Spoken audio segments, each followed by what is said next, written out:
Quite a few foreign residents in Bangkok and Thailand generally not only find they can't tear themselves away from this part of the world, but they go on to achieve a great deal personally.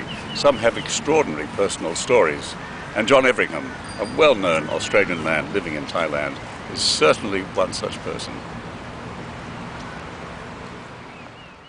In 1998, it seemed to one man's photographic eye that the only thing that might make Phang Nga Bay even more beautiful was the presence of big yachts under sail.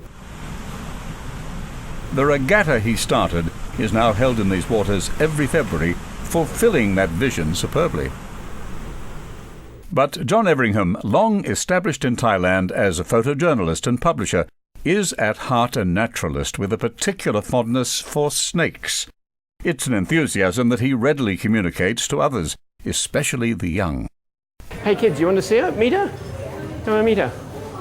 Her name is Goldie. Yeah.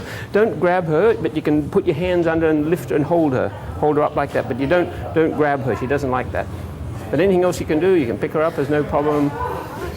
It is all muscle. It's all muscle, all right.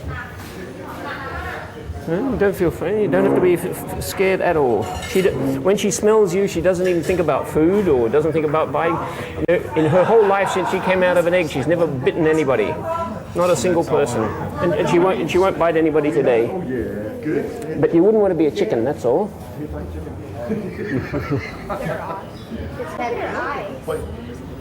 What you got to figure? How does it move around? It's one big ass muscle. Yeah. What sort of snake is it? It's a Golden Burmese Python. Is it a constrictor? It's a constrictor, yeah. You wouldn't want to giving you a big hug, that's for sure. No. So, there's a bit of muscle there, isn't there? Oh, there's a lot of muscle there. She's all muscle, really. Okay, Fern, hey, Goldie, up now. He's just perfect with snakes. He has no fear of them. He knows exactly what snake is what and how you handle them. We were once out on the water sailing, I think, to Langkawi, it could have been Mergui, somewhere, and they were fishing, the crew were fishing in the back, and John was there catching sea snakes, and these are dangerous things. He had a net, and he'd net the snakes, pick them up, and say, look at this one. Promtep Cape, Phuket, a beautiful place, and in the 1960s an island of calm when much of Asia was in turmoil. It was in those years that young adventurers first started to come ashore here in Phuket. People like the Australian John Everingham, who discovered not only Phuket, but a love of Asia. When I left Australia, I knew what I didn't want. I didn't know what I wanted. I was, at 16 years old, you don't really know what the world has got to offer. But I knew that what the lifestyle I saw of my relations and what they were doing in Australia, I knew I didn't want that. There was a lot more to the world than what I saw in Brisbane, Australia in the 1960s. Being an Australian living down under, you more or less have to head north, don't you? You can't go south. Sure. I decided I was going to go see the world, travel around the world, and the idea was to go overland, so I just started, first point from Brisbane was Cairns, and from after Cairns was New Guinea. Yeah. After New Guinea was Indonesia, Singapore, where I bought a motorcycle, and headed off to, actually I left Singapore at the end of 1967 on my way to London, and it took me, 34 years to get there. I got to London the first time in year 2000. I gather that it was like the Vietnam War and other sort of great events that sidetracked you and others. Vietnam War and females, I guess. I ended up meeting the right woman and getting married and etc. as well, having children, and so that's why it took 34 years altogether. But the first thing that stopped me was indeed the war. I got over to Laos, Cambodia, and then into Saigon. Arrived in Saigon in Tet 1968 as a tourist. And that's actually when it was soon after that I took up a camera and became, fell in with photographers and took up a camera and started taking photographs. But you were still just a lad, weren't you? So how did that happen, do you think? Well, by the time when I got to Vietnam in early '68, I was 18 years old. As I say, I was still looking for things to do in life, and then when I saw what there's a lot of young photographers turning up in Vietnam, all hoping to get the great photograph and become famous, and I fell in with them and started taking trips out to the war zone, and when I had a camera in my hand, I very quickly found, hey, I could do this, and just the whole idea of composition, it just comes to me easily, naturally, right from day one. So I won a prize in San Francisco Chronicle in some of the very first photographs I ever took, and that made me think, hey, gee, this is easy, natural for me. How did you feel about what you were seeing in the war zone? Well, it had a greater impact on me, had a huge impact on my whole life. I mean, you know, the Vietnam War is sort of my war, the war that shaped my life.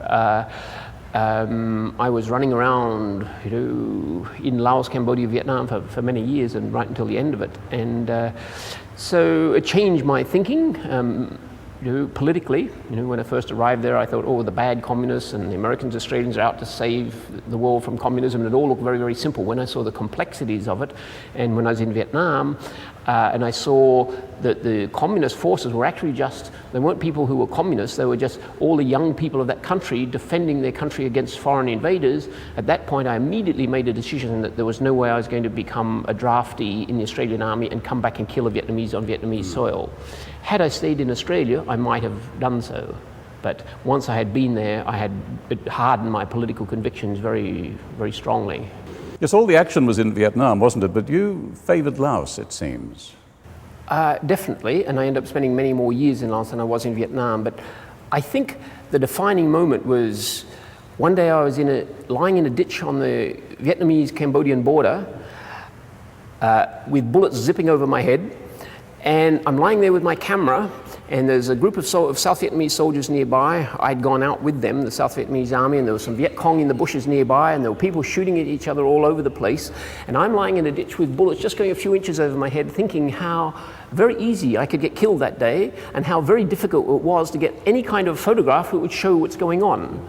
And I actually, at that point, I felt it's almost like in that situation, my camera was almost useless. You know, it could get me killed, but I wasn't going to get any photograph that would, you know, educate people or do any good for anybody. So lying in that ditch there, I realized that, you know, frontline bullets flying over your head type photography, some people wanted to do it, but I realized I think I couldn't have as much impact doing that is if I took photographs of other aspects of the war, sort of some of the human faces and some of the human tragedies. And I knew what was happening in Laos was being ignored by the rest of the world, and I really liked Laos. So I think it was after that experience in the ditch that I moved back to Laos and stayed many years. Had you already fallen in love in Laos at that point? Oh yeah, it was my favorite. It was my favorite country in Southeast Asia, and maybe it still is today. So. You got into strife in Laos too, didn't you? I mean, you got arrested. You really got put out of action. Well, yeah, I had lots of exciting times in Laos. I got caught by the communists 2 or 3 times. I had one long detention of a month behind communist lines up in the plain of Jars, and a few other times shorter periods. Myself and an editor of National Geographic got captured for about 4 days, and he actually managed to get photographs of us in detention and publish in the magazine. And did you know what your transgression had been? Well, every time you ran into the communist forces, they were going to grab you and, you know, and see who you are at least. And the communist forces in Laos were almost a very benign kind of people reflecting the nature of the Laotians. If you got caught by the communists in Cambodia, they shot you. If you got caught by the communists in Vietnam, they would generally imprison you and check who you are, etc. In Laos, you get caught by the communists. Well, I met them in the field on a number of occasions, and they just let me go on, you know, my word that I was an Australian and not an American. But a couple of other times I got held. So were you based in Vientiane for much of your time in Laos? I spent many years based in Vientiane. Yeah. I tried to base myself in Luang Prabang for a while and drove up and down through the mountains on my motorcycle, but quite a lot of people got killed along the road, and at some point looked like not a good idea. But yes, I was there until the end of the war. And you know, during the war years, I published quite a lot of photographs of bombed out villages in Laos, as I mentioned a while ago. And when the communists took over, they had a very simplistic view of the world, and they saw, oh, John Everingham had published photographs that showed the Americans bombing villages, and so they immediately thought, oh, he must be against the Americans, therefore he must be for us. And therefore they let me stay for 2 years after the end of the war. And in fact, I was the only Westerner allowed to stay in the liberated areas of Southeast Asia. I was able to stay on 2 years, but you know, I was no more a communist than, you know, anything else. And my reporting had to be done secretly, and I was sending stuff across the river and out of Laos to have it published secretly. And eventually they caught up with me. And I think it was a story, I was worked for Newsweek and BBC and a few other people at the time, and it was a story in Newsweek that finally made them very angry, and they started spying on me. And eventually they arrested me, threw me in jail, and threw me out of the country. So you've mentioned the river already, the mighty Mekong, of course. It has played a significant role in your life, certainly at one stage. Beginning then, when you had to get your stories across the Mekong, there was no bridge, was there? No bridge, no. No, so I actually used to use contacts in embassies and United Nations organizations and different friends to carry things across to the Thai side and file it. I could file my voice dispatches to BBC News, but then I had to be very careful about what I said. But some of the more hard-hitting things that were going out went out without my name, and they're the ones that ultimately got me into trouble. Once you were out of Laos and in Thailand, the exploit that made your name internationally known was when you needed to go back. You were driven to go back to retrieve your love. Huh? Is that correct? Yeah, sure. This is one of the the passions of youth, I guess. The girl I loved was on the other side of the river, and all my efforts to pay people and get across through the normal channels started to look too risky. A lot of people were getting killed trying to escape from Laos, and I guess it was my own natural arrogance at some point when I looked at the situation and said, "Hey, I can do better than these guys, and I'll take better care of. I'll value her life better than the people smugglers." So then I hatched my plan to go and get her myself. Your plan? Tell me more, please. Old story. It's an old one, but from the horse's mouth. I use scuba equipment. Instead of, the basic principle was to do something that people don't expect. Everybody was trying to escape from Laos. They went outside the capital city to remote areas of the river and tried to get across at night. Well, the Lao army soldiers, they were spread out in exactly the places where they were expecting people to try to escape, and they were shooting every boat that they saw on the river at night, and quite a lot of people were getting killed. So I said, I'll do it otherwise. I'll do it in the middle of the day, right in the middle of the city, right under their noses, and go under the water. Just so use tactics that they were just never going to expect at a time and a place when they're all asleep and not even thinking about it. And ultimately it worked. Had you been a surfer in Australia? Oh, I'd been a diver, a spear fisherman, surfer. So you weren't really worried about the water aspect? I'm a strong swimmer, very much at home with water everywhere, and very much at home with scuba equipment and diving. Yeah, The extraordinary thing is that after, I think, a few attempts, wasn't it, you succeeded in bringing it. Ultimately, some people said, how could you go across the river? Well, I know how you get across the river, and I went across 4 times. So it was the 4th time that I was actually successful. Yes. So. When you look back at that, what do you feel about yourself? Sometimes I wonder, why does a young person, feel that kind of passion for when there's a woman on the other side and the whole world is populated with beautiful women?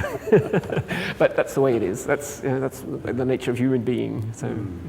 And you did subsequently marry, didn't you? Sure. We were married for many years, have 2 children, have 2 grown children. My oldest son with Gail is now 24, going on 25, and the second one is 21. And your sons have made names for themselves? Well, my first son, I think, as you know, he's very famous in Thailand. He's one of the most famous movie stars here, and in fact, right now, his star is very high right now. He's got a new movie that just come out. He's got 5 more movies coming out this year.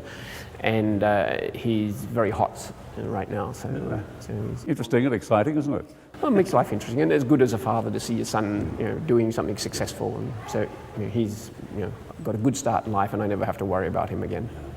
And your younger son? My youngest son is in Brisbane studying engineering. He's academically very good, and as soon as he gets out with a degree, again, I won't have to worry about him too much. So as a father, I feel I feel good. Nevertheless, you have also re-entered fatherhood in more recent times.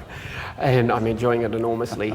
I've been with my current Chinese wife, Jade, for 10 years now, and we have a child, and I'm loving the whole process of being a father again. Where's this life and experience taking you next? Well, I'm hoping to get into a position where I can do just the things that I really enjoy doing. For many years now, I've been creating magazines, and while I do a lot of photography for the magazines, my problem is I've got to actually run the things that I've created, like these magazines. I've got to go take care of the finance and the personnel problems, the administration problems, and to be quite honest, I hate that side of the business. So now that I've joined up with another company who have a whole set of skills that are complementary to our own, one of the things that they all take away from me is the management. So the idea is I will in future just focus on the creative side. So I think I'm set up to get one of the best jobs in the world, just running around Southeast Asia, all these beautiful countries across this map, and taking photographs, meeting interesting people, and doing stories in one of the most amazingly beautiful parts of the world. I'm amazed at the man's energy, tenacity, how he's developed his magazine empire, the hardships he's gone through with the economic crashes. He's one of the expat icons in Thailand and deserves all the kudos that people will ever give him. There'll never be another John, fortunately. A true artist.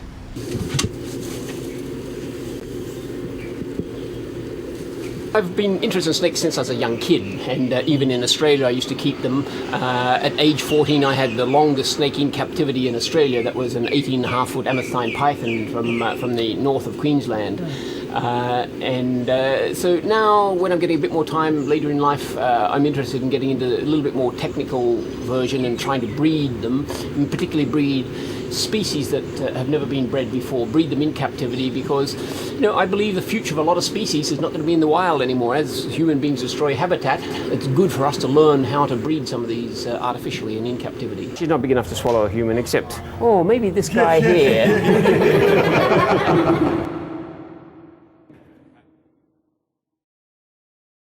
To view more of my videos or to contact me regarding your own projects, please visit my website rodmcneil.tv.